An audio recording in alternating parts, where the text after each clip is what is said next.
అందరికీ నమస్కారం. AP CM Chandrababu Naidu గారు ఢిల్లీ వెళ్ళబోతున్నట్టు కూడా తెలుస్తోంది. అయితే దీని వెనుక నెక్స్ట్ రాజకీయ పరిణామాలు చేంజ్ అవ్వచ్చు అంటున్నారు రాజకీయ విశ్లేషకులు. ఈ అంశం మీద ఒకసారి వివరణ తీసుకునే ప్రయత్నం చేద్దాం. ప్రస్తుతం మనతోటి political analyst, senior journalist CS Rao garu ఉన్నారు. ఇంటర్వ్యూలోకి వెళ్దాం. హలో సార్, నమస్కారం. నమస్తే సార్, ఇప్పుడు ఎలాంటి పరిణామాలు జరగచ్చు అంటారు నెక్స్ట్? సో చంద్రబాబు నాయుడు గారు ఢిల్లీ వెళ్ళడం అనేది కొత్త ఏం కాదు. ఆయన తరచూ ఈ మధ్య కాలంలో ఢిల్లీ వెళ్తూ ఉన్నారు, కేంద్ర మంత్రులను కలుస్తూ ఉన్నారు. అక్కడ రాష్ట్ర ప్రయోజనాలు, రాష్ట్రానికి కావాల్సినటువంటి నిధులను తీసుకురావడం, లేదంటే రాష్ట్రానికి సంబంధించినటువంటి పరిశ్రమలను, లేదంటే ఇండస్ట్రీస్ని తీసుకురావటము ఏదో చేస్తున్నారు. ఓకే. అయితే ఇప్పుడు ఎందుకు వెళ్తున్నారు ఢిల్లీ ఇప్పుడు అని అంటే, ఇప్పుడు అక్కడ ఏఐ సమ్మిట్ జరుగుతుంది. వరల్డ్ వైడ్ ఏఐ సమ్మిట్ ఢిల్లీలో జరుగుతుంది. ప్రపంచం మొత్తం కూడా ఢిల్లీలో జరుగుతున్నటువంటి ఏఐ సదస్సు ఏదైతే ఉందో దాని వైపు చూస్తూ ఉన్నారు. అక్కడ సర్వం ఏఐ అనేటువంటి యాప్ ఒకటి మేక్ ఇన్ ఇండియాలో భాగంగా ఇంట్రొడ్యూస్ కూడా చేశారు. ఏఐ సంబంధించినటువంటి ఏఐ కేజ్ అనేటువంటి ఒక మాడ్యూల్ని ఇంట్రొడ్యూస్ చేశారు. అది ఏంటంటే ఏఐ కేజ్ అనేది స్పెట్స్. ఆల్రెడీ నరేంద్ర మోడీ గారిని నిన్నగా మొన్న పెట్టుకున్నారు ఆ సదస్సుకి వెళ్ళి.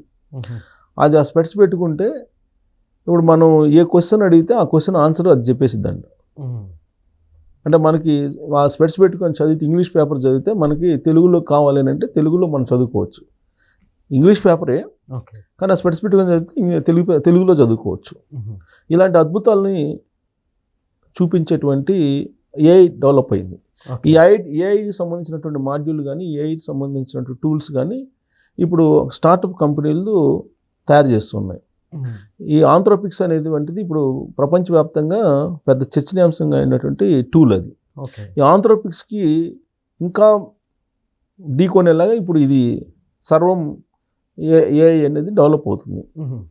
అది ఇండియా బేస్డ్ సంబంధించి స్టార్టప్.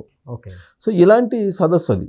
ఇప్పుడు రాబోయేటువంటి రోజుల్లో ప్రపంచం ఏ విధంగా మారబోతుంది, ఏఐ ప్రపంచం ఎలా ఉండబోతుంది, ఆ ఏఐ ప్రపంచంలో మనం ఏంటి అనే దాని మీద ఇప్పుడు పెద్ద సదస్సు జరుగుతుంది.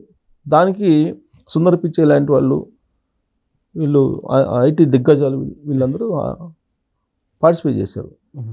ఇవాళ షెడ్యూల్ ప్రకారం చంద్రబాబు నాయుడు గారు అక్కడ పార్టిసిపేట్ చేస్తారు.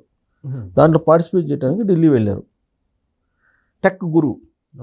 ఎవరు టెక్ గురు? చంద్రబాబు నాయుడు గారు. ఈ మాట ఎవరు చెప్పారంటే ప్రధానమంత్రి నరేంద్ర మోడీ గారు చెప్పారు, టెక్ గురు అని. చంద్రబాబు నాయుడు గారు టెక్నాలజీని ఏ విధంగా వాడుతున్నారు, ఏ విధంగా ఇంప్లిమెంట్ చేస్తున్నారు, ఏ విధమైనటువంటి టెక్నాలజీ ఇంట్రొడ్యూస్ చేస్తున్నారు అనేది నరేంద్ర మోడీ గారు అబ్జర్వ్ చేస్తున్నారంటే ఇప్పుడు కాదు, ఆయన ముఖ్యమంత్రిగా గుజరాత్కు ఉన్నప్పటి నుంచి అబ్జర్వ్ చేస్తున్నాను అని చెప్పారు. ఆయనే స్వయంగా చెప్పారు. అందుకే మా టెక్ గురు చంద్రబాబు నాయుడు గారు అని చెప్పి నరేంద్ర మోడీ గారే డయాస్ మీద పబ్లిక్ మీటింగ్లోనే చెప్పారు. ఇప్పుడు ఆ టెక్ గురు ఇప్పుడు ఢిల్లీ వెళ్ళారు. ఢిల్లీలో ఏఐ సదస్సులో, ఏఐ సబ్మిట్లో ఆయన కీనోట్ అంటే ప్రసంగించబోతున్నారు. కొంతమందికి మాత్రమే దాంట్లో ప్రసంగించేటువంటి అవకాశం ఇస్తారు. ఇప్పుడు దాంట్లో ప్రసంగించడానికి చంద్రబాబు నాయుడు గారికి షెడ్యూల్ ప్రకారం టైం ఇచ్చారు. దాంట్లో ప్రసంగించబోతున్నారు. అందుకోసం ఢిల్లీ వెళ్ళారు. ఢిల్లీ వెళ్ళి మరి తిరిగి నేరుగా వస్తారా లేదంటే కేంద్ర మంత్రులను కలుస్తారా అని అంటే ఇప్పటివరకు అయితే అఫీషియల్గా ఏ కేంద్ర మంత్రుల్ని కలవడానికి ఇన్ఫర్మేషన్ అయితే రాలేదు. ఒకవేళ ఆయన కలవాలనుకుంటే కనుక ఎన్డీఏ భాగస్వామి కాబట్టి ఖచ్చితంగా కలవడానికి అవకాశం ఉంది. మరి కలుస్తారంటే కలుస్తారు. అవకాశం ఉంటే కనుక అమిత్ షా గారిని కలిసే అవకాశం ఉంది. ఎందుకు కలుస్తారని అంటే ఆయన గెజిట్ నోటిఫికేషన్ అమరావతికి కావాలి. నిన్నగాక మొన్న లోకేష్ గారు వెళ్ళి కలిసి వచ్చారు. ప్లస్ గెజిట్ మళ్ళీ విడత బడ్జెట్ సమావేశాల్లో పార్లమెంట్లో పెట్టాలి. ఆ గెజిట్ అమరావతికి సంబంధించిన గెజిట్ ఆంధ్రప్రదేశ్ రాజధాని అమరావతి అని చెప్పి గెజిట్ ఇచ్చేస్తే ఒక పని అయిపోద్ది, మార్చడానికి అవకాశం ఉండదు. సార్ ఇది ఎప్పటిలోకి రావచ్చు సార్? ఎందుకంటే దీని గురించి ఎప్పటి నుంచో డిస్కషన్. సో మళ్ళీ విడత సమావేశాలు ఉన్నాయి కదా, రేపు 18 నుంచో ఉన్నాయి కదా. మళ్ళీ విడత సమావేశాల్లో మీకు 8 నుంచి అనుకుంటా, 8 నుంచో 9 నుంచో ఉన్నాయి. ఆ మళ్ళీ విడత సమావేశాల్లో మీకు బిల్లు పెట్టేస్తారు. యాక్చువల్గా న్యాయశాఖ క్లియరెన్స్ ఇచ్చింది. ఈ తొలి విడత సమావేశాల్లోనే పెట్టాల్సింది, మొన్న జరిగినటువంటి సమావేశాల్లోనే పెట్టాల్సింది. కానీ పార్లమెంట్ స్టాల్ అయిపోయింది, పార్లమెంట్ జరగట్లేదు. దానికి కారణం ఏంటంటే అమెరికా ఇండియా డీల్ గురించి, తర్వాత ఆర్మీ మాజీ చీఫ్ ఆయన రాసినటువంటి పుస్తకం నరగణే అని నరవణే అతను రాసినటువంటి పుస్తకం, వీటన్నిటి మీద కాంగ్రెస్ పార్టీకి సంబంధించిన సభ్యులు పార్లమెంట్ జరగకుండా ఆపేశారు, వాయిదాలు పడుతూ వచ్చింది. పైగా స్పీకర్ మీద అవిశ్వాస తీర్మానం పెట్టారు. ఈ స్పీకర్ అవిశ్వాస తీర్మానం మళ్ళీ విడత సమావేశంలో తొలి రోజే వచ్చేటువంటి అవకాశం ఉంది. సో అది అయిపోయిన తర్వాత ఈ బిల్లుల సంగతి చూస్తారు. ఇప్పటికే పెండింగ్ బిల్లులు చాలా ఉన్నాయి. ఈ పెండింగ్ బిల్లులు చాలా ఉన్నాయి కాబట్టి ప్రాముఖ్యతగా ఉండేటువంటి బిల్స్ ఏవైతే ఉన్నాయో వాటిని స్క్రూటినీ చేస్తారు. అప్పుడు అలాంటి వాటిలో ఇంపార్టెంట్ బిల్లు మాది అని చెప్పేసి చెప్పుకోవడానికి చంద్రబాబు నాయుడు గారు, లోకేష్ గారు ఢిల్లీ వెళ్తూ ఉండవచ్చు. ఎందుకంటే వీళ్ళు వెళ్ళి మాకు ఇది ఇంపార్టెంట్ ఇమీడియట్గా చేస్తే తప్ప రైతులు మాకు సహకరించేటువంటి పరిస్థితి లేదు, ఇప్పటికే లేట్ అయిపోయింది, అమరావతి రాజధానికి భూములు ఇచ్చినటువంటి వాళ్ళు ఇక్కడే రాజధాని అనేది గెజెట్ కావాలని అడుగుతున్నారు అని చెప్పి ఈయన ఆడపోయి చెప్తే అప్పుడు ప్రయారిటీ బిల్ కింద తీసుకుని మళ్ళీ విడత సమావేశాల్లో పెట్టి అది ప్రాసెస్ చేసేటువంటి అవకాశం ఉంది.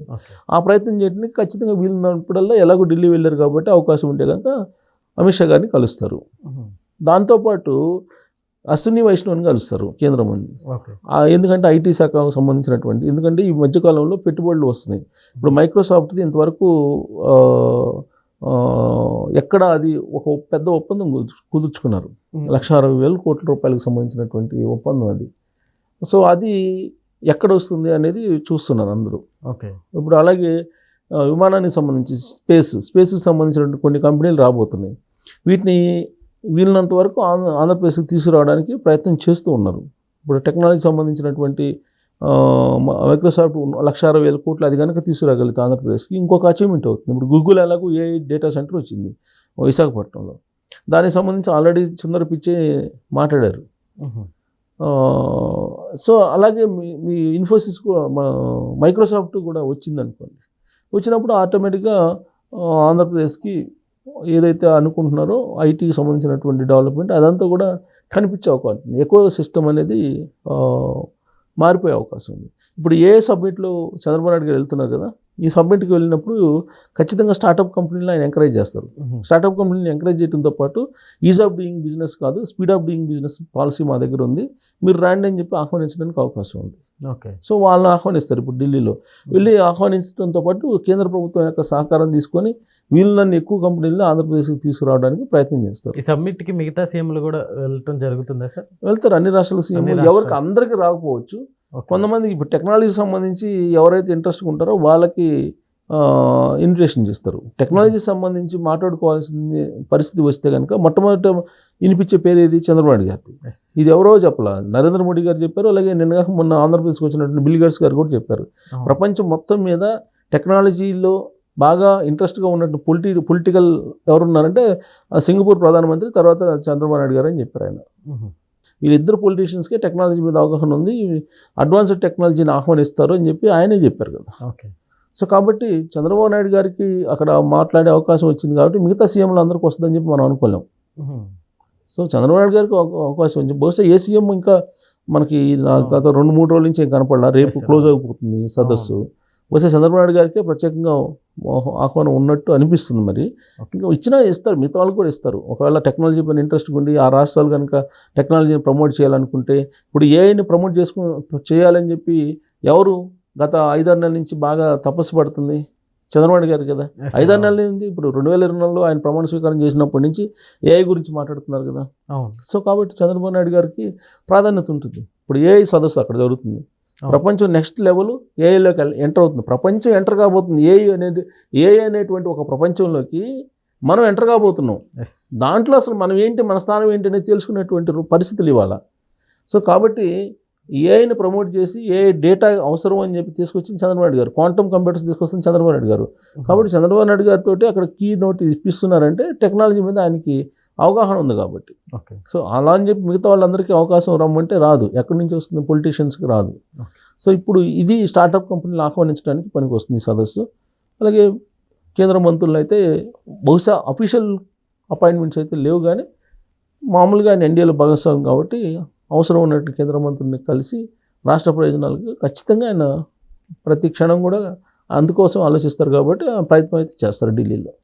Okay sir, thank you.